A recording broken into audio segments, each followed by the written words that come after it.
I'm Rachel, a single mom who found out she was pregnant with quadruplets, only to be abandoned 3 months later by the man who swore he loved me.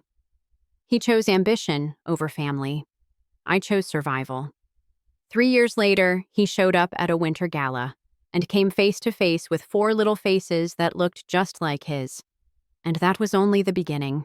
Before I share my story, let me know where you're watching from in the comments. Hit that like button and subscribe if you've ever pushed through for the sake of your family. Trust me, you'll want to hear what happens next. The champagne flute trembled in my hand as I saw him across the crowded ballroom. Logan Thorne, my ex-husband. The man who'd walked out on me 3 months after I'd shown him the positive pregnancy test. Rachel, are you okay? My friend Sarah touched my elbow, but her voice seemed to come from underwater. I couldn't answer. I was too busy watching Logan work the room in his perfectly tailored tuxedo. That same confident smile that had once made me weak in the knees. CEO of a renewable energy empire now, according to the whispers that followed him. He'd built his kingdom, just like he'd always dreamed. Without me. Without us. Mommy, I'm thirsty. Ellie's small voice brought me back. I looked down at my daughter, our daughter, in her emerald green party dress. Behind her stood her 3 brothers, Noah adjusting his clip-on tie, Mason trying to sneak another cookie from the dessert table, and Tyler quietly observing everything with those intense eyes that were carbon copies of Logan's. Of course, sweetheart. I bent to smooth her dark curls, the same unruly waves Logan battled with gel every morning of our marriage. Let's find you some juice. But as I straightened, I found myself looking directly into familiar gray eyes. Logan stood frozen 10 feet away, his gaze moving from child to child, his face draining of color with each small face he took in. Rachel, his voice cracked on my name. The twins, Noah and Mason, had his sharp jawline. Tyler had inherited his brooding intensity. And Ellie. God, Ellie was his mother's image reborn. From the delicate nose to the determined chin. Logan. I kept my voice steady, though my heart hammered against my ribs. 3 years of single motherhood had taught me to appear calm even when my world tilted off its axis. Are these... He couldn't finish the question. Mommy, who's this man? Tyler, ever protective, stepped closer to me. I opened my mouth to answer, but a manicured hand slipped through Logan's arm. Jessa Williams, the governor's daughter, pressed against his side in a gown that probably cost more than my minivan. Logan, darling, you promised to introduce me to the Manning... Her perfectly outlined lips froze mid-sentence as she registered the 4 small faces staring up at her. Her gaze snapped to mine, calculating. Oh, Logan hadn't moved. He stood there like someone had pressed pause on his life, his eyes drinking in every detail of the children he'd never wanted. The children he'd said would derail his empire building. We should go, I said quietly, gathering my small army. It's past bedtime anyway. Rachel, wait! Logan stepped forward, but I was already shepherding the kids toward the exit. It was nice seeing you, Logan. The lie tasted bitter. Enjoy your evening. As we waited for our coats, I caught Ellie looking back at the tall man still standing where we'd left him, looking like his world had just imploded. Maybe it had. The kids were asleep in our hotel room when my phone buzzed. Unknown number, but I knew who it was before I answered. How did you get this number? Rachel, please, we need to talk. I walked to the window, staring out at Chicago's glittering skyline. The city where we'd met, fallen in love and built dreams that he'd shattered with 5 words. I can't do this anymore. There's nothing to talk about, Logan. 4 kids, Rachel, 4, and you never told you? Anger, hot and familiar, flooded through me. That's rich, really rich. I thought about the 17 letters I'd written, each one harder than the last. The first one's full of hope. Maybe he'd just needed time to process. The middle one's pleading, sending ultrasound photos, begging him to reconsider. The final one's cold and factual. Triplets, joining their surprise sister, early arrival, NICU time, mounting bills. I sent 17 letters to your office, I said quietly. 4 emails to your assistant. 3 voicemails that were never returned.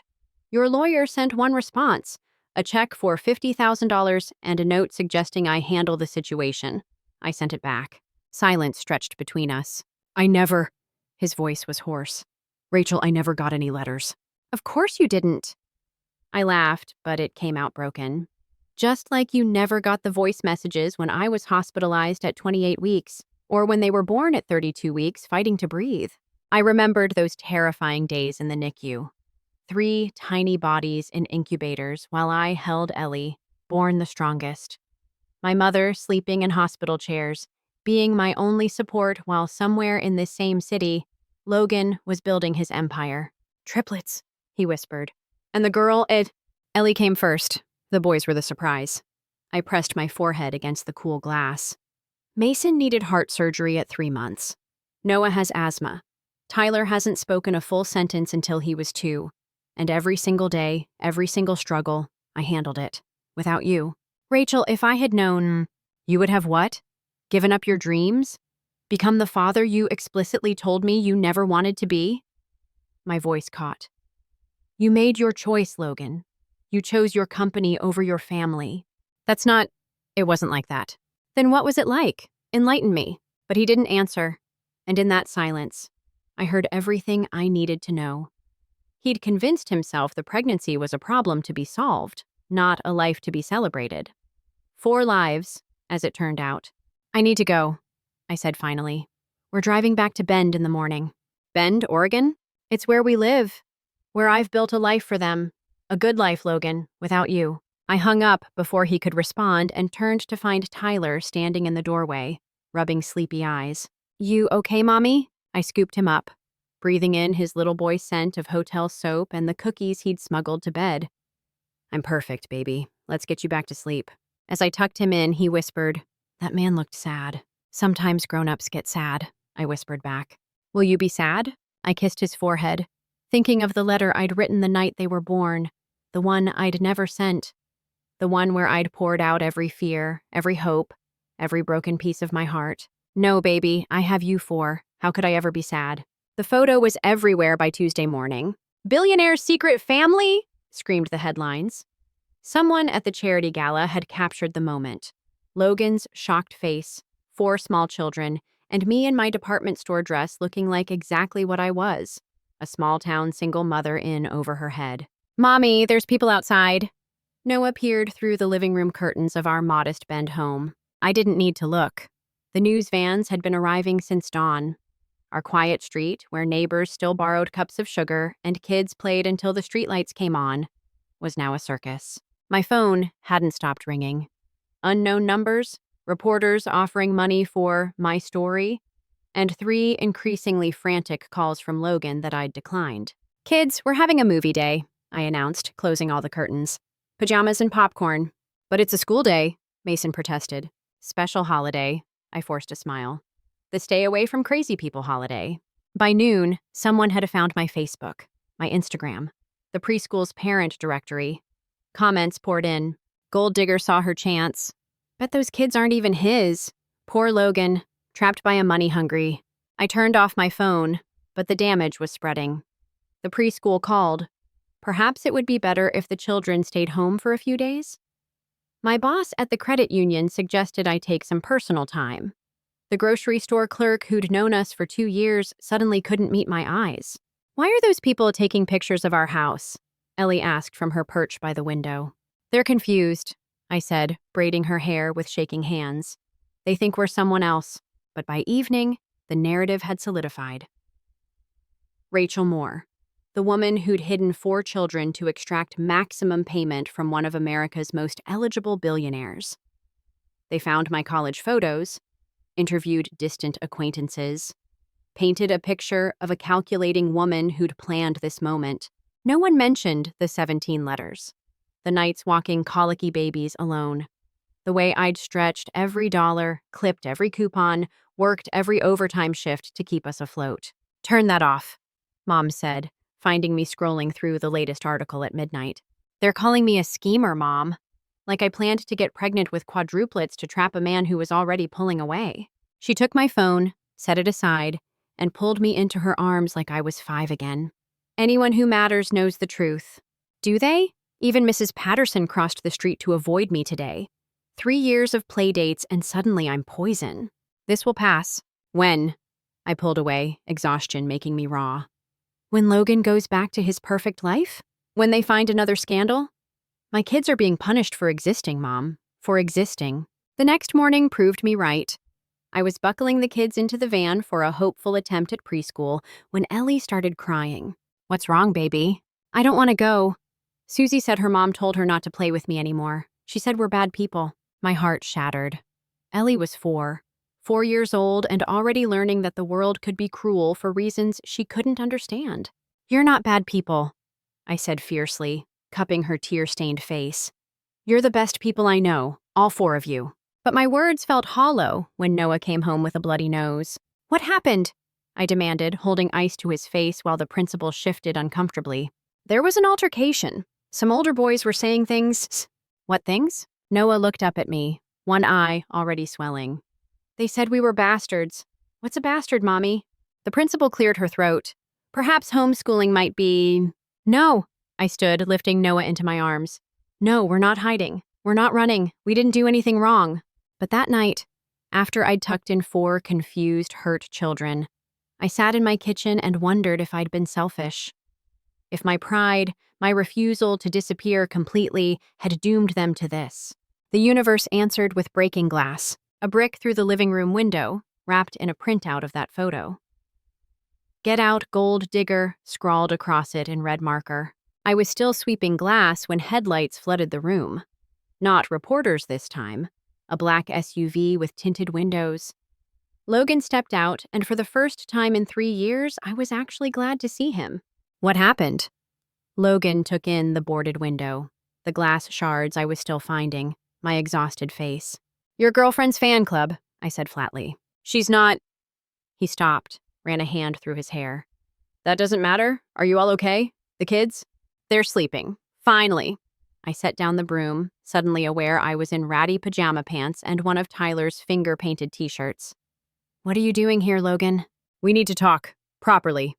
He gestured to the SUV. That's my security team. They'll watch the house tonight. I don't need... Rachel. His voice was quiet but firm. Someone threw a brick through your window. Our children are being harassed. You need help. Our children. 2 words I'd never thought I'd hear from him. Fine, talk. He looked around my small kitchen. The crayon drawings on the fridge, the mismatched chairs around a scratched table, the pile of library books about dragons and pirates. His world of glass offices and leather furniture had never seemed further away. I want to know them, he said finally. I want to be their father. I laughed, sharp and bitter. You are their father. Biology doesn't need your permission. That's not what I meant. Then what did you mean? Because 3 years ago, you were pretty clear. No kids, no family, no distractions from building your empire. I was wrong. The simple admission hung between us. Logan Thorne, who never admitted fault in anything, sat at my garage sale table saying he was wrong. Great. Good for you. But being wrong doesn't erase 3 years. It doesn't give Noah back the nights he needed breathing treatments and asked why he didn't have a daddy like other kids. It doesn't help Mason understand why he has a scar on his chest from surgery you didn't even know about. It doesn't... I know. He cut me off, pain etched in every line of his face. I know I can't get that back, but I'm here now. Why? I demanded. Because the media found out? Because it's bad for your image? Because they're mine. His voice cracked. Because I saw them. And everything I thought I knew about what I wanted just shattered. Because I haven't slept in 3 days thinking about what I've missed. And you think you can just walk in here, write a check, and play daddy? No? He met my eyes. I think I need to earn it. All of it. Their trust, their love, yours. I don't love you anymore, Logan. I know. He looked away. But you loved me once. Enough to try 17 times to tell me about them. I'm asking for one chance to make this right. It's not my choice to make. It's theirs. Then let me try, please. I wanted to say no. God, how I wanted to throw him out, to protect my babies from the disappointment I knew was coming. But I thought about Tyler asking why other kids had daddies.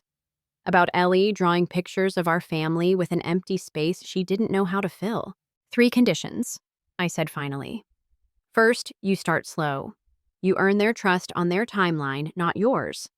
Second, the media circus stops now. I don't care what it takes. Third, you don't get to walk away again. If you're in forever. They've had enough abandonment. Agreed. I mean it, Logan. The first time you miss a birthday for a board meeting, we're done. I understand. But he didn't. Not yet. He didn't understand that love wasn't a business deal you could negotiate. That trust, once shattered, came back in pieces so small you might miss them. A small voice from the hallway interrupted us. Mommy?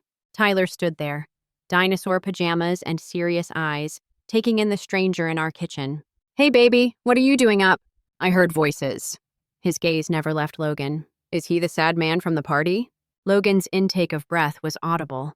I watched him struggle. This man who commanded boardrooms and billion-dollar deals, completely undone by a sleepy 3-year-old. Yes, I said simply. Tyler padded over to me, but surprised us both by stopping in front of Logan. He studied him with that intensity that was purely his father's. Are you still sad? Logan's voice was rough. Yes. Mommy says when we're sad, we should use our words. What are your words? I watched the CEO of Thorne Industries kneel on my linoleum floor to look my son in the eye. I'm sad because I missed important things. Because I wasn't here when I should have been. Tyler considered this. Like when I missed show and tell because I had a tummy ache? Something like that. Oh. Tyler reached out and patted Logan's shoulder with one small hand. It's okay. Sometimes we miss things. But Mommy says we can try again tomorrow. The expression on Logan's face nearly undid me. Wonder and pain and hope all twisted together as my son, our son, offered him the forgiveness I couldn't. Logan's media machine worked fast. Within 48 hours, the vans were gone, the articles buried, and a carefully crafted story about private family matters had replaced the gossip. But some things couldn't be fixed with PR. The preschool board has concerns, Mrs. Henderson informed me at pickup, about the disruption to our community. Translation? Rich parents didn't want their kids mixing with mine. I was composing my resignation email that night when Logan called. Don't quit your job. How did you... I stopped. Never mind, and it's none of your business. I've been reviewing some financial documents. Can we meet? Bring your laptop. Logan, I don't need... Please, this isn't about us. Something's wrong. The urgency in his voice made me agree. Mom watched the kids while I met him at a small cafe downtown, my ancient laptop bag bumping against my hip. You look tired, he said as I slid into the booth.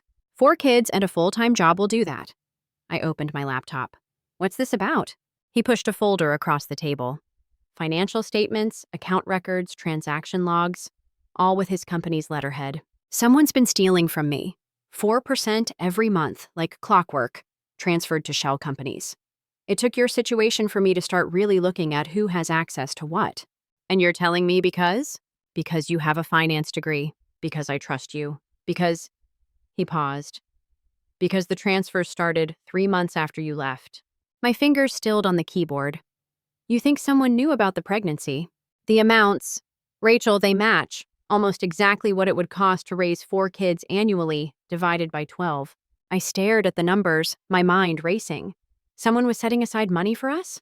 Or making it look like I was secretly supporting you? If this came out wrong? He didn't need to finish. It would look like hush money.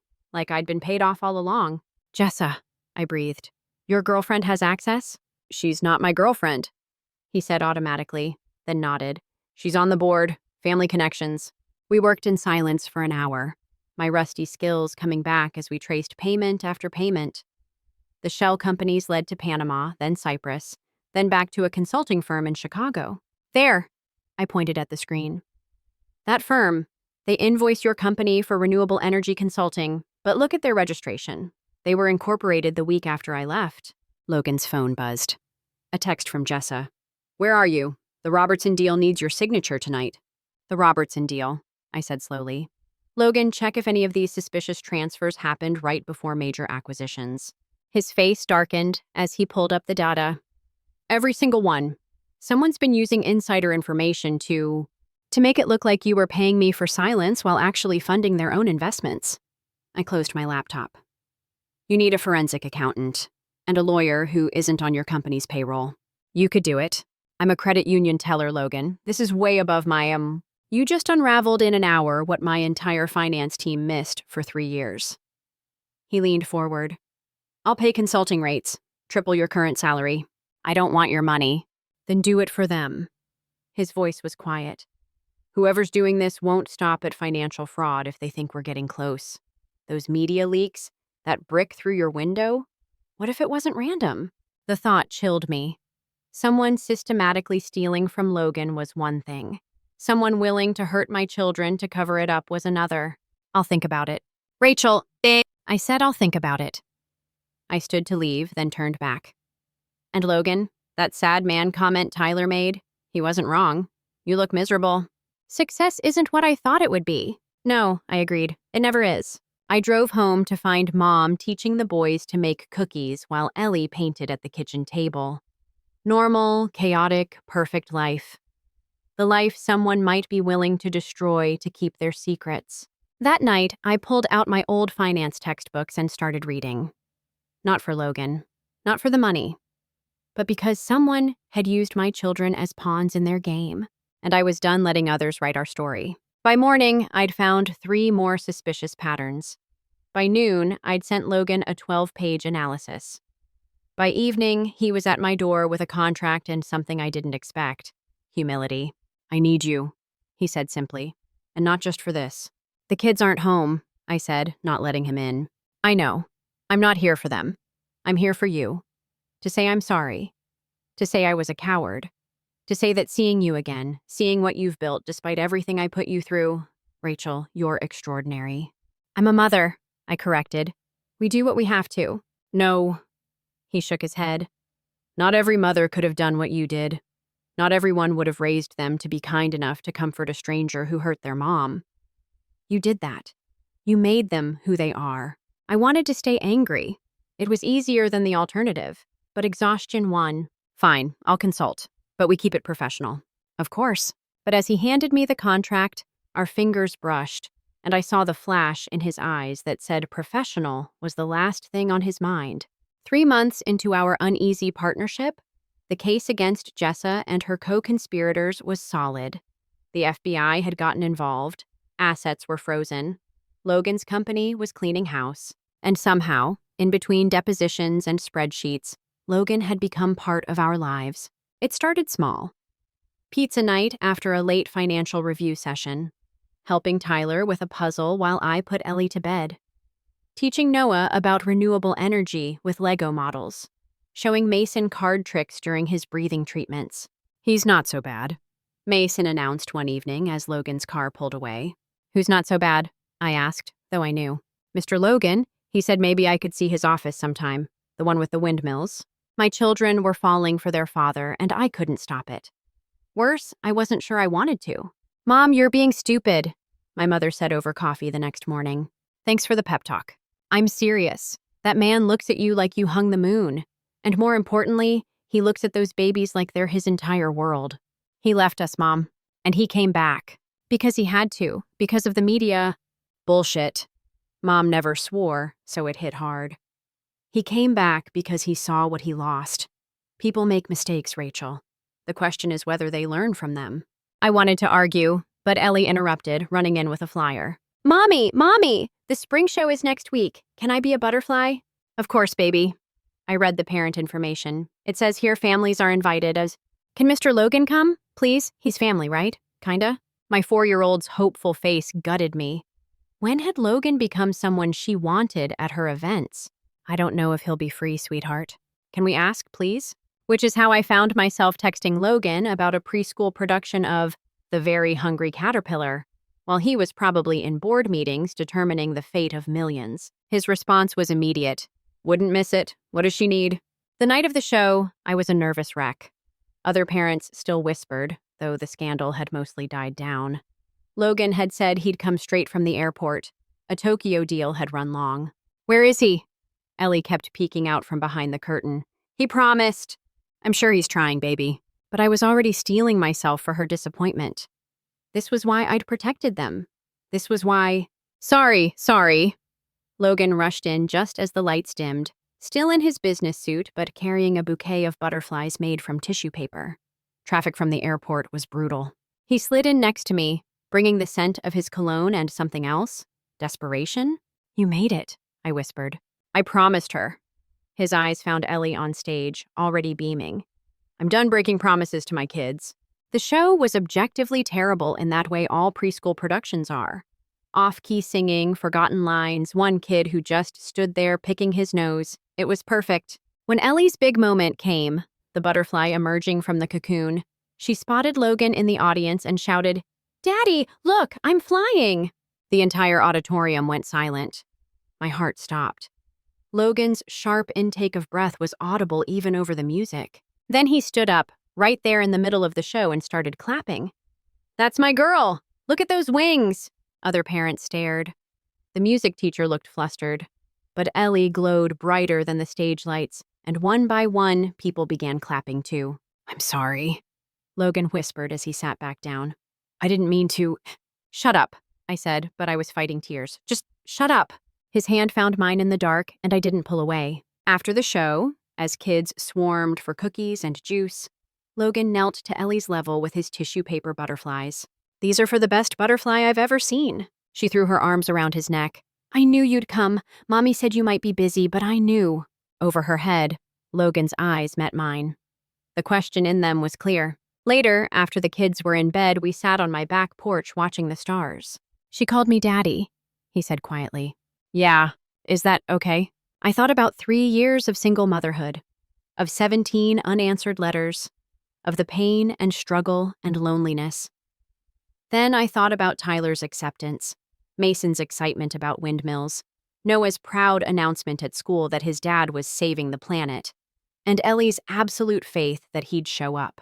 "You'll have to earn it every day," I said finally. "Being their father isn't a title, it's a verb." "I know." He turned to face me fully. "What about us, Rachel? What do I need to do to earn a second chance with you?" "I don't know if you can."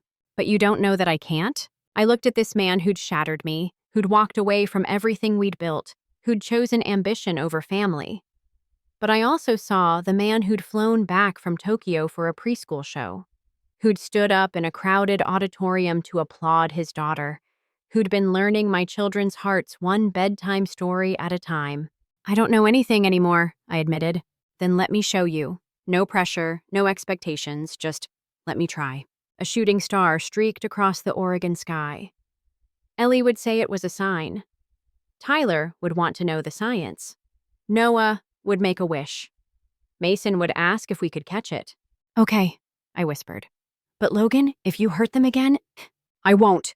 His voice was fierce. "I won't hurt any of you again." We sat in silence after that, watching the stars and pretending we couldn't feel the gravity pulling us back together. The trial was over. Jessa and 2 board members were facing federal charges. Logan's company had weathered the storm. The media had moved on to newer scandals. And somehow we'd become a family.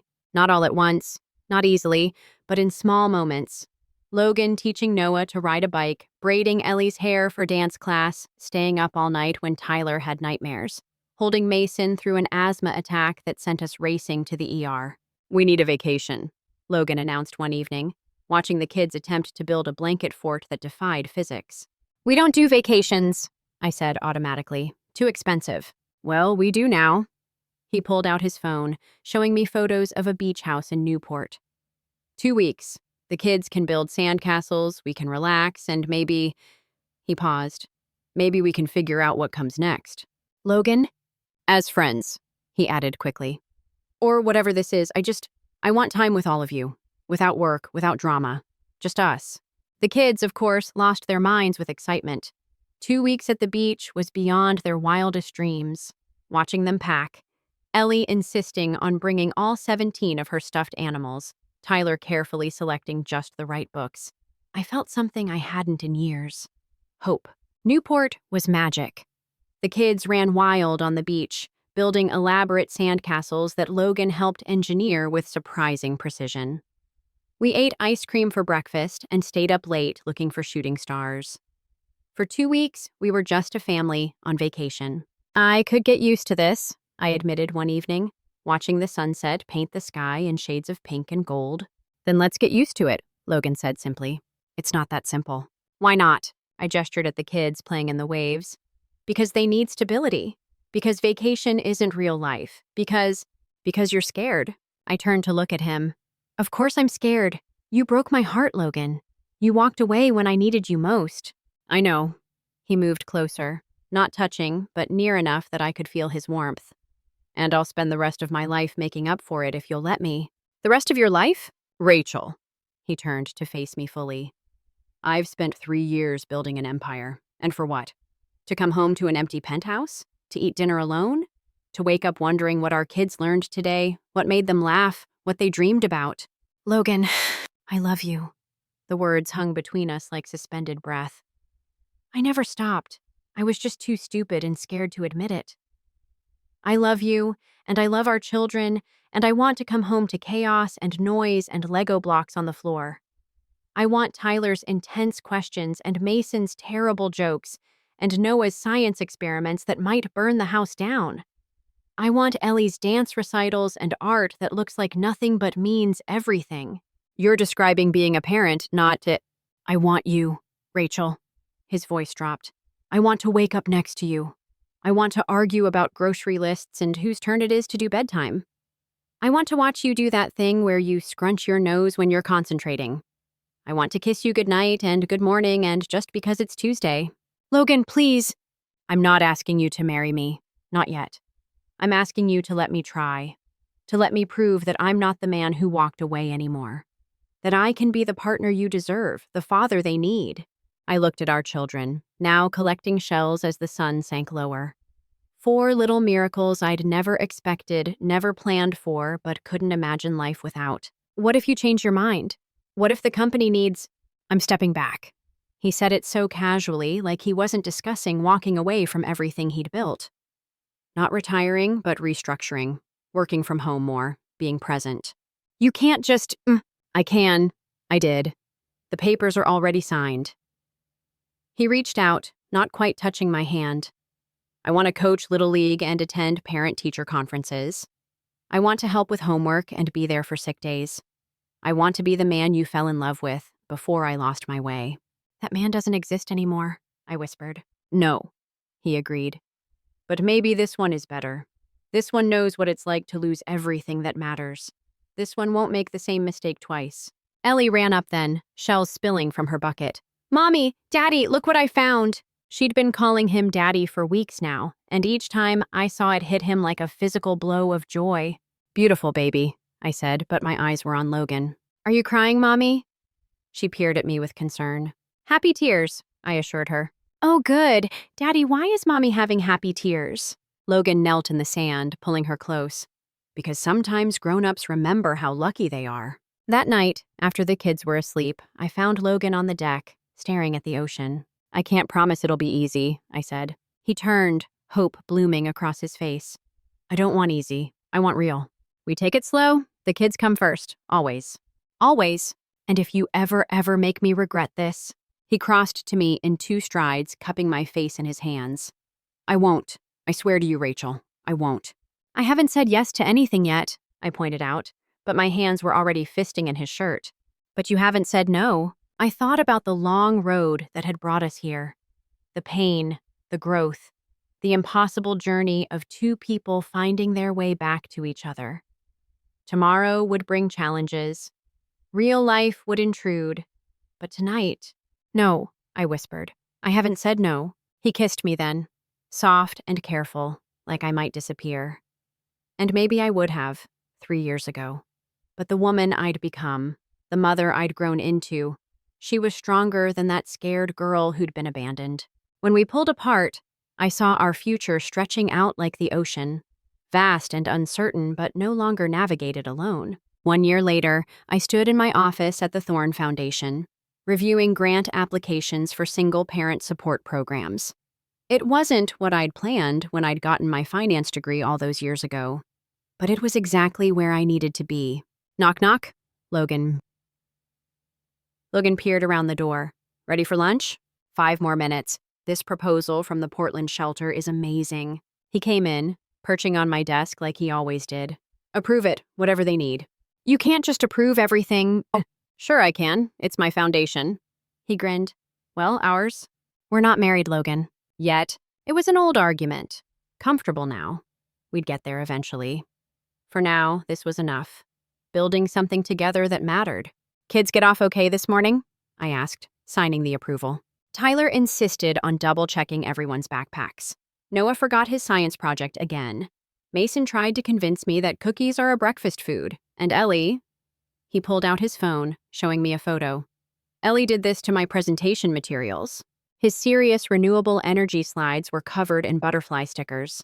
I think it's an improvement, I laughed. The board of directors didn't agree, but he was smiling. Although one of them did ask if I was taking family portraits for Christmas cards this year. Are we? I thought we might. He pulled out a familiar envelope. But first, I thought you should see this. I recognized my handwriting immediately. The letter I'd written the night the triplets were born, when I was drowning in hormones and fear and love. The one I'd never sent. Where did you... Your mom gave it to me. She thought it was time. He held it out. I haven't read it. It's addressed to me, but I wanted you to decide if I should. I took the envelope, tracing my younger self's desperate handwriting. Inside were all the words I'd been too proud to send, too hurt to voice. All the love and anger and hope poured onto paper in the dark hours of a NICU night. I don't remember what I wrote, I admitted. Then maybe we should read it together. I opened it slowly, unfolding pages soft with age and tears. Logan, they're here. 3 boys, joining their sister. They're so small, too small, but they're fighting. Like their mom, you'd say. Or maybe like their dad, too stubborn to quit. I named them without you. Tyler James, because you always loved that name. Noah Michael, after your grandfather. Mason Alexander, because it sounded strong, and he'll need to be strong. They have your eyes, all of them. Ellie has your mother's nose. Tyler already furrows his brow like you do when you're thinking. Noah has your long fingers. Piano hands, my mom says. Mason has your smile. Rare, but brilliant. I hate you right now. I hate that you're not here to see the nurse teaching me to hold 2 at once. I hate that you won't see their first smiles, first steps, first words. I hate that when they ask about their father, I won't know what to say. But I love you too. God help me, I still love you. And I see you in them, and it breaks my heart and puts it back together all at once. I won't send this. You made your choice. But I needed to tell someone that despite everything, I'm grateful. You gave me them. 4 pieces of my heart walking around outside my body. And maybe that's enough. Maybe someday they'll find you. Maybe you'll see what you missed. Maybe you'll understand that love isn't about perfect timing or ideal circumstances. It's about showing up, especially when it's hard. Or maybe not. Maybe this is our story. Me and them against the world. Either way, I forgive you. Not for you, but for me. For them. Because they deserve a mother who isn't bitter, who doesn't carry anger like armor. Be happy, Logan. Build your empire. Change the world. Just know that in a small hospital room in Oregon, your children are changing mine. Forever yours, even when I wish I wasn't, Rachel. Logan's hands were shaking by the time we finished reading. Tears tracked down his face. You forgave me before I even knew what I'd lost, he whispered. I forgave you for them. It took a lot longer to forgive you for me. And now, I looked around my office, pictures of the kids everywhere. A drawing from Ellie taped to my computer, Tyler's latest book report proud on my shelf. Through the window, I could see the playground Logan had insisted on building for the Foundation's childcare center. Now I'm grateful, I said simply, because our story, messy as it was, led us here. He kissed me then, soft and sure, tasting of promise and redemption. Daddy, Mommy, 4 voices chorused from the hallway. We're here! Early release day. Logan groaned against my lips. I forgot. You didn't forget. You just hoped I did so you could be the hero picking them up. Guilty. The door burst open and our chaos tumbled in. Stories about school, demands for snacks, Ellie showing off a new dance move, Tyler asking about the Foundation's environmental impact. Family selfie, Mason demanded, pulling out the phone Logan had finally trusted him with. We crowded together, Logan and I in the back. 4 beautiful faces pressing close. The photo would be blurry. Someone's eyes would be closed, and it would be perfect. Are we going home now? Noah asked. I looked at Logan, at our children, at the life we'd built from the ashes of what we'd lost. Yeah, baby, I said, we're going home. And we were. All of us, finally, home.